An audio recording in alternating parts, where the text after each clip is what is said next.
جب جنازہ رکھا رہتا ہے تو اعلان ہوتا ہے، جنازہ ہے، اعلان ہو رہا ہے، معاف کر دیجئے گا، جو تکلیف ہوئی ہے، جو برا بھلا کہا ہے، معاف کر دیجئے گا۔ انصاف سے بتائیے، جس کو برا بھلا کہا ہوگا، جس کو تکلیف دی ہوگی، وہ جنازہ پڑھنے کے لیے آیا ہوگا؟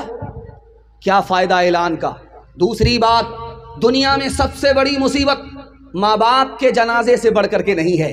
اگر کسی کا باپ انتقال کر گیا، وہ نیک نہیں ہو رہا ہے، ماں انتقال کر گئی، وہ دیندار نہیں ہو رہا ہے، اب اس کے بعد کون سی مصیبت کو دیکھ کر کے وہ دیندار بنے گا؟ تیسری اور آخری بات یاد رکھیے، ہر آدمی ہمت کے ساتھ یہ کہتا ہے جو ہوگا دیکھا جائے گا، جو ہوگا دیکھا جائے گا، جنت بھی ہے، جہنم بھی ہے، جو ہوگا دیکھا جائے گا، حساب ہے، جو ہوگا دیکھا جائے گا۔ انصاف سے بتائیے، بستی میں آگ لگ جائے تو اس وقت کنواں کھودا جائے گا، یا جس کنویں کو پہلے سے کھود کر کے رکھا اس کے پانی سے آگ بجھائی جائے گی؟ آنکھ بند ہوگی، موقع نہیں ملے گا۔ یہی موقع ہے، اس کو ہاتھ سے جانے نہیں دینا ہے۔ آج اذان سنیں گے، کل نماز پڑھیں گے، ہاتھ اٹھائیے انشاءاللہ۔ فقیر کو، بھکاری کو تھیلی ملی، اس میں اتنا پیسہ تھا کہ 17 نسل بیٹھ کر کے کھا سکتی تھی، بھیک مانگنے کی ضرورت نہیں تھی اس کو، اتنا پیسہ تھا۔ بھکاری ہے، بھیک مانگ رہا ہے، روڈ پر کھڑا، دلی کی جامع مسجد کے سامنے کھڑا ہو کر کے بھیک مانگ رہا ہے۔ اس کو تھیلی ملی، اس میں اتنا پیسہ تھا کہ وہ کروڑ پتی، ارب پتی اسی دور میں بن جاتا، لیکن وہ تھیلی لے کر کے اس کو جوگ رہا ہے، مالک کا انتظار کر رہا ہے، مالک کو ڈھونڈ رہا ہے۔ جیسے ہی مالک پر نظر پڑی، وہ تھیلی واپس کر دیا۔ اب مالک نے جو تھیلی کو دیکھا، گن کر کے پیسہ دیکھا تو پیسہ امانت۔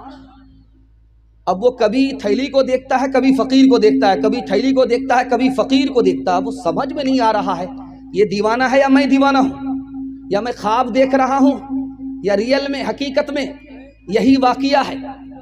بہت دیر کے بعد اس نے حیرت سے پوچھا، ارے بے وقوف، کہاں سے آئے ہو؟ رانچی سے آئے ہو؟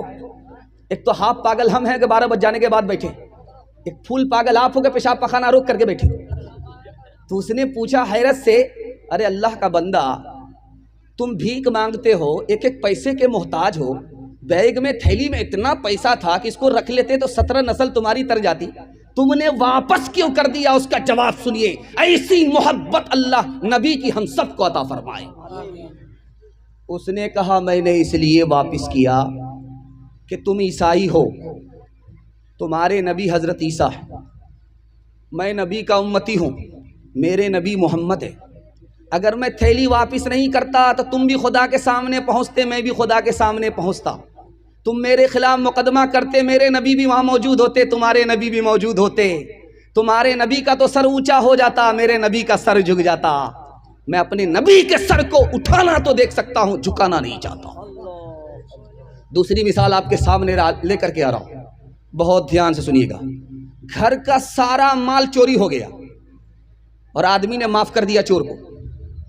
لوگوں نے کہا کہ اس کا تو ہاتھ کاٹنا چاہیے، اس کو تو جیل میں ڈالنا چاہیے، اس کو تو پھانسی پر چڑھانا چاہیے، زندگی بھر کا کمایا ہوا پیسہ اس نے لوٹ لیا، لیکن گھر کے مالک نے معاف کر دیا۔